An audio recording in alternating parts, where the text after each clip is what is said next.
বিয়েতে ৫১টা শাড়ি পেয়েছিল মেয়েটা। অষ্টমঙ্গলায় ফিরে এসে আরও ৬টা। এত শাড়ি একসঙ্গে সে জীবনে দেখেনি। আলমারির প্রথম থাকে সে রাখলো সব নীল শাড়িদের। হালকা নীল একটাকে জড়িয়ে ধরে বলল, তুই আমার আকাশ। দ্বিতীয় থাকে রাখলো সব গোলাপিদের। একটা গোলাপিকে জড়িয়ে ধরে সে বলল, তোর নাম অভিমান। তৃতীয় থাকে ৩টি ময়ূর, যেন ৩ দিক থেকে ছুটে আসে সুখ। তেজপাতা রং যে শাড়িটার, তার নাম দিল বিষাদ। সারা বছর সে শুধু শাড়ি উপহার পেল। এত শাড়ি সে কি করে এক জীবনে পরবে? কিন্তু বছর যেতে না যেতেই ঘটে গেল সেই ঘটনা। সন্ধ্যের মুখে মেয়েটি বেরিয়েছিল স্বামীর সঙ্গে চাইনিজ খেতে। কাপড়ে মুখ বাঁধা ৩টি ছেলে এসে দাঁড়ালো।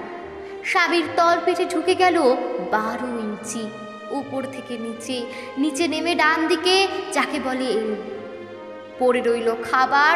চিলি ফিশ থেকে তখনও ধোঁয়া উঠছে। এর নাম রাজনীতি, বলেছিল পাড়ার লোকেরা। বিয়েতে ৫১টা শাড়ি পেয়েছিল মেয়েটা।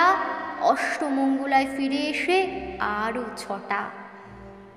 একদিন দুপুরে শাশুড়ি ঘুমিয়ে সমস্ত শাড়ি বের করে ছতলার বারান্দা থেকে উড়িয়ে দিল নিচের পৃথিবীতে। শাশুড়ি পরিয়ে দিয়েছেন তাকে সাদা থান। ১৯ বছরের একটা মেয়ে, সে একা। কিন্তু সেই থানও এক ঝটকায় খুলে নিল ৩ জন।